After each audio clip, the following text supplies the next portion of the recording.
Hello, my second grade friends. It's Mrs. Ebel coming to you from her office at home.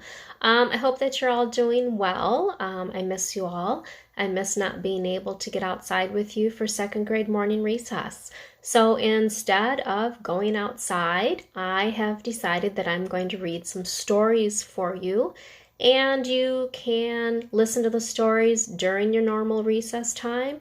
You can listen to them anytime during the day just to give yourself a little break from your other learning that you're doing with your homeroom teacher. So the first book that I'm going to read to you is from a series of books, the Horrid Henry books. Not sure if any of you have read these before. Some of you may have, some of you may have not. But I think there's about 7 of these that Miss Stanwood gathered for me to read, along with some other titles that we'll try and do. So just a little break for you, and I will start reading the first book in the Horrid Henry series.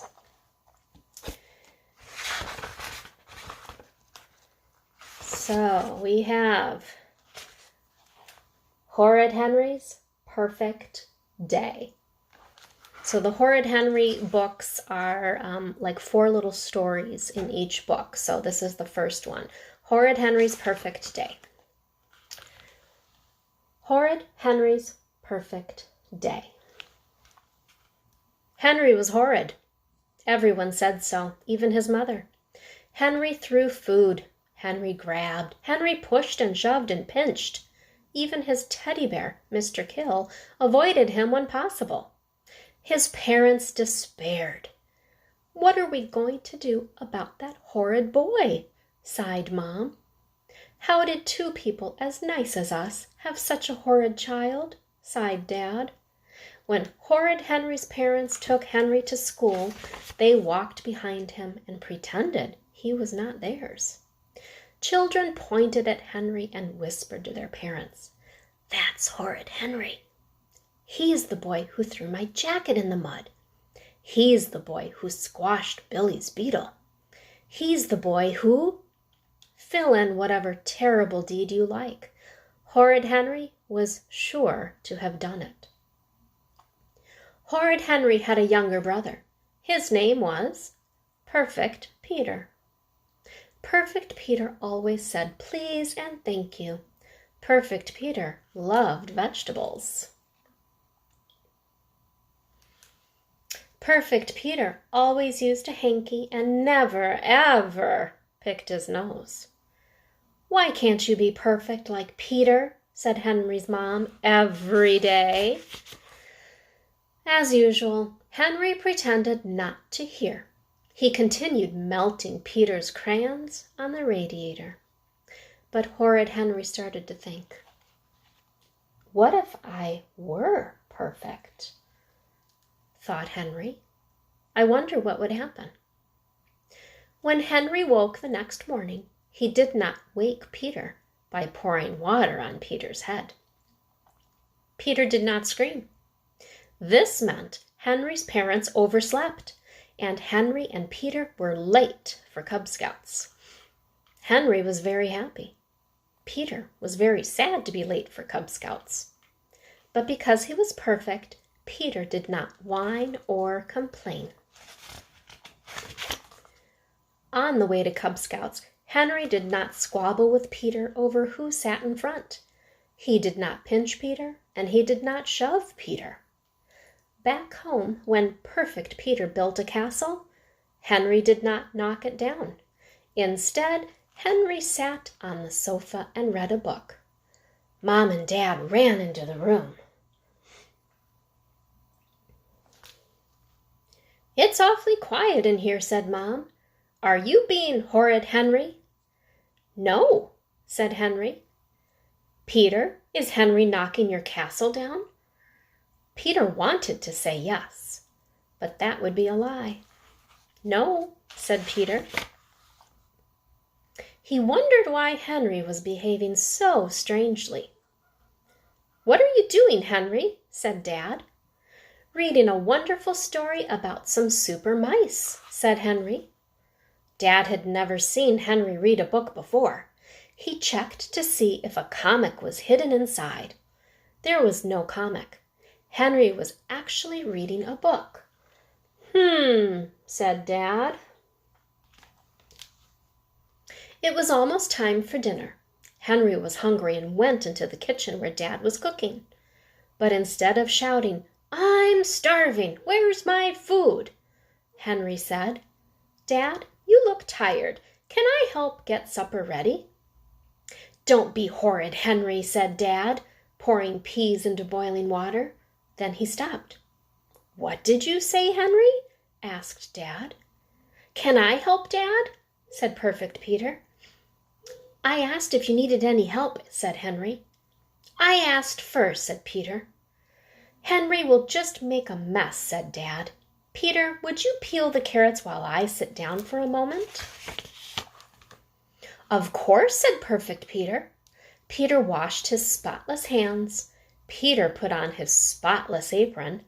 Peter rolled up his spotless sleeves. Peter waited for Henry to snatch the peeler. But Henry set the table instead. Mom came into the kitchen.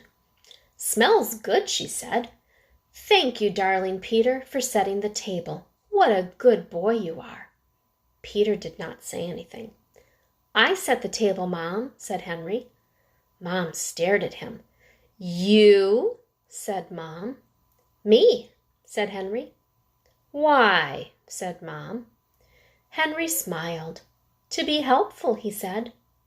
"You've done something horrid, haven't you, Henry?" said Dad. "No," said Henry. He tried to look sweet. "I'll set the table tomorrow," said Perfect Peter. "Thank you, Angel," said Mom. "Dinner is ready," said Dad. The family sat down at the table. Dinner was spaghetti and meatballs with peas and carrots. Henry ate his dinner with his knife and fork and spoon. He did not throw peas at Peter, and he did not slurp. He did not chew with his mouth open, and he did not slouch. "Sit properly, Henry," said Dad. "I am sitting properly," said Henry. Dad looked up from his plate. He looked surprised. "So you are," he said. Perfect Peter could not eat.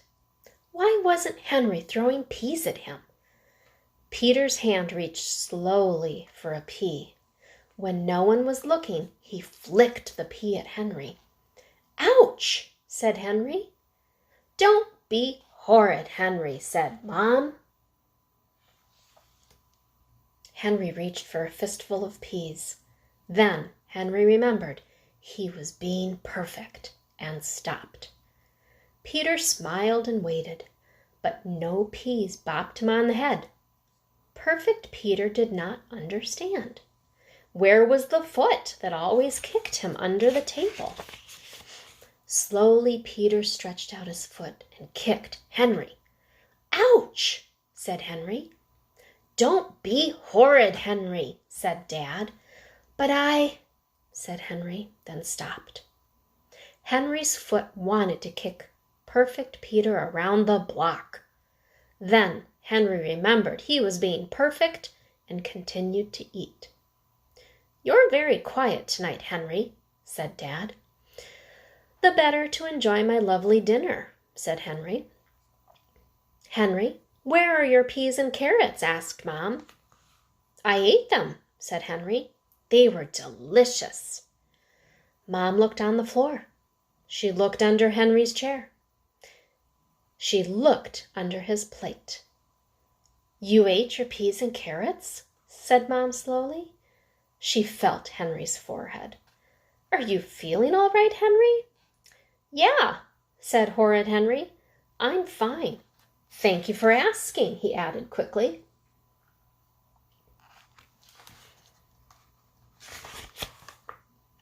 Mom and Dad looked at each other. What was going on? Then they looked at Henry. "Henry, come here and let me give you a big kiss," said Mom. "You are a wonderful boy. Would you like a piece of fudge cake?" Peter interrupted. No cake for me, thank you, said Peter. I would rather have more vegetables. Henry let himself be kissed. Oh my, it was hard work being perfect. He smiled sweetly at Peter. I would love some cake, thank you, said Henry. Perfect Peter could stand it no longer. He picked up his plate and aimed at Henry. Then Peter threw the spaghetti. Henry ducked. Splat! Spaghetti landed on Mom's head. Tomato sauce trickled down her neck and down her new yellow fuzzy sweater. Peter! Yelled Mom and Dad. You horrid boy! Yelled Mom. Go to your room! Yelled Dad.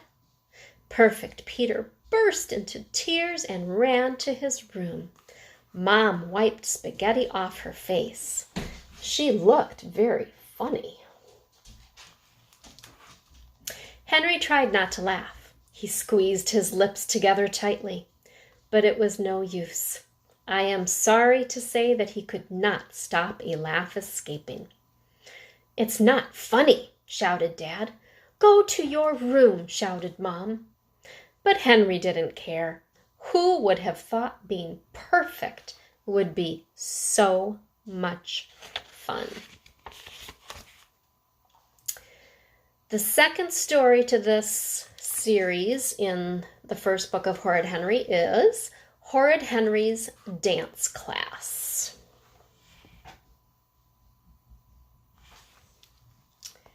Stomp, stomp, stomp, stomp, stomp, stomp, stomp. Horrid Henry was practicing his elephant dance. Tap, tap, tap, tap, tap, tap, tap, tap. Perfect Peter was practicing his raindrop dance. Peter was practicing being a raindrop for his dance class show.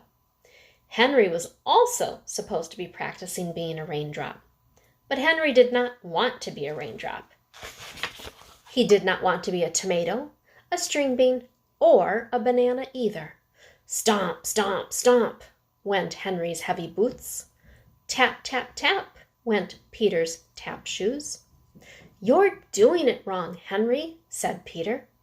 No, I'm not, said Henry.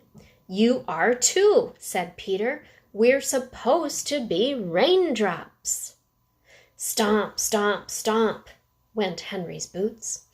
He was an elephant smashing his way through the jungle, trampling on everyone who stood in his way. I can't concentrate with you stomping, said Peter, and I have to practice my solo. Who cares? Screamed Horrid Henry. I hate dancing. I hate dance class, and most of all, I hate you. This was not entirely true. Horrid Henry loved dancing. Henry danced in his bedroom. Henry danced up and down the stairs. Henry danced on the new sofa and on the kitchen table. What Henry hated was having to dance with other children. Could I go to karate instead? Asked Henry every Saturday. No, said Mom. Too violent. Judo, said Henry. N-O spells no, said Dad. So every Saturday morning at 9:45 a.m., Henry and Peter's father drove them to Miss Impatience Tutu's dance studio. Miss Impatience Tutu was skinny and bony. She had long, stringy gray hair. Her nose was sharp, her elbows were pointy, her knees were knobbly, and no one had ever seen her smile. Perhaps this was because Impatience Tutu hated teaching. Impatience Tutu hated noise. Impatience Tutu hated children. But most of all, Impatience Tutu hated Horrid Henry. This was not surprising. When Miss Tutu shouted, Class, lift your left legs. 11 left legs lifted. 1 right leg sagged to the floor. When Miss Tutu screamed, heel toe, 11 dainty feet tapped away. 1 clumpy foot stomped, toe, heel, toe, heel. When Miss Tutu bellowed, class, skip to your right. 1 body galloped to the left. Naturally, no one wanted to dance with Henry, or indeed anywhere near Henry. Today's class, unfortunately, was no different. Miss Tutu, Henry is treading on my toes, said Jumpy Geoffrey. Miss Tutu, Henry is kicking my legs, said Lazy Linda. Miss Tutu, Henry is bumping me, said Vain Violet. Henry! Screeched Miss Tutu. Yeah? Said Henry. I am a patient woman, and you are trying my patience to the limit, hissed Miss Tutu. Any more bad behavior, and you will be very sorry. What will happen? Asked Horrid Henry eagerly. Miss Tutu stood very tall. She took a long bony finger and dragged it slowly across her throat.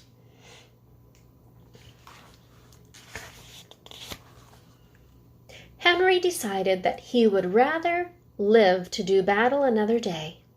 He stood on the side, gnashing his teeth, pretending he was an enormous crocodile about to gobble up Miss Tutu. This is our final rehearsal before the show, barked Miss Tutu. Everything must be perfect. 11 faces stared at Miss Tutu. 1 face scowled at the floor. Tomatoes and beans to the front, ordered Miss Tutu. When Miss Thumper plays the music, everyone will stretch out their arms to the sky to kiss the morning hello. Raindrops, stand at the back next to the giant green leaves and wait until the beans find the magic bananas. And Henry, spat Miss Tutu, glaring, try to get it right. Positions, everybody!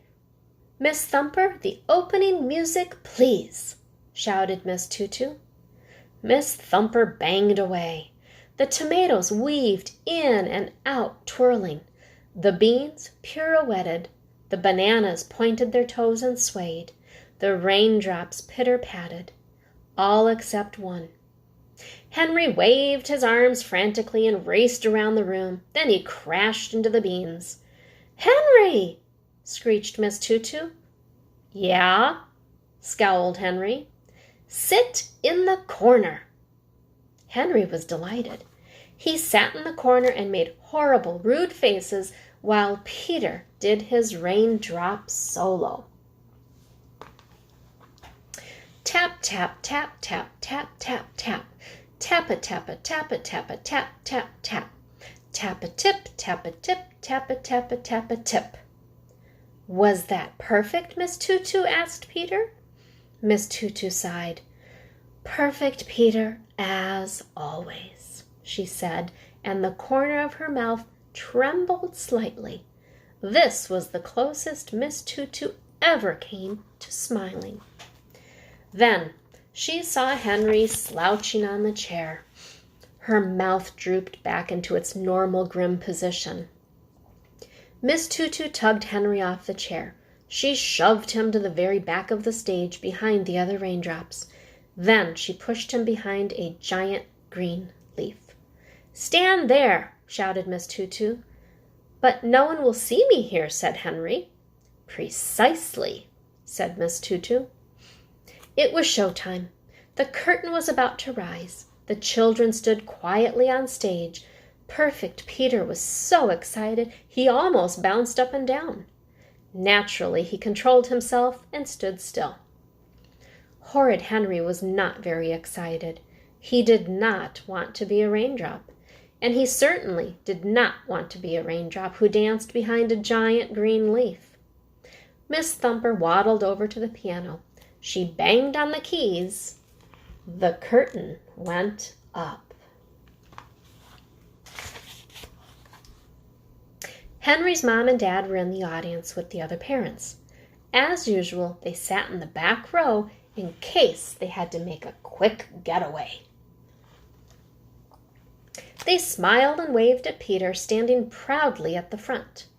"Can you see, Henry?" whispered Henry's mom. Henry's dad squinted at the stage. A tuft of red hair stuck up behind the green leaf.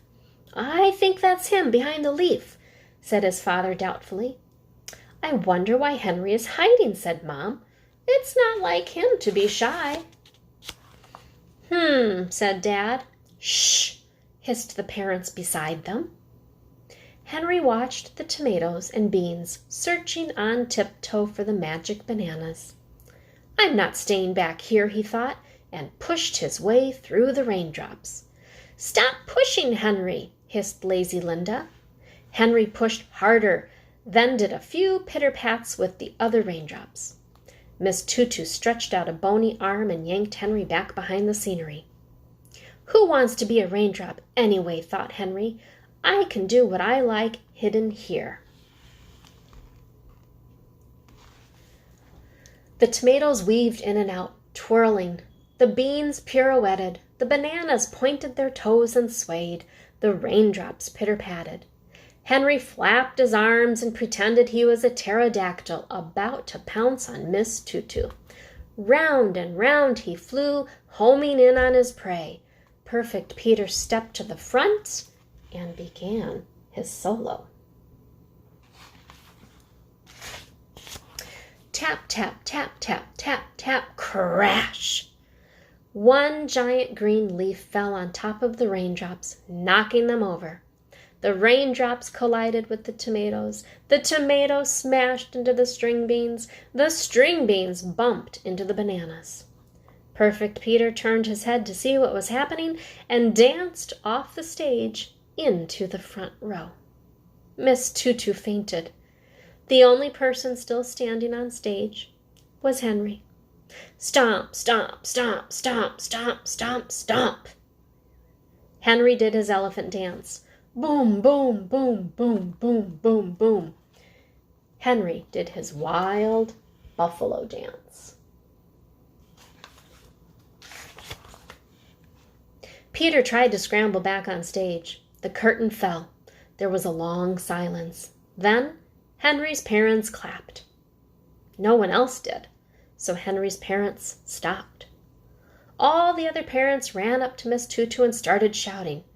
"I don't see why that horrid boy should have had such a long solo while all Linda did was lie on the floor," yelled one mother. "My Geoffrey is a much better dancer than that boy," shouted another. "He should have done the solo." "I didn't know you taught modern dance, Miss Tutu," said Violet's mother. "Come, Violet," she added, sweeping from the room. "Henry!" screeched Miss Tutu. "Leave my dance studio at once." "Whoopee!" shouted Henry. He knew that next Saturday he would be at karate class at last. All right, my second grade friends. So it's been a little over 20 minutes. So recess is usually about 20 minutes. So we'll take a little break here.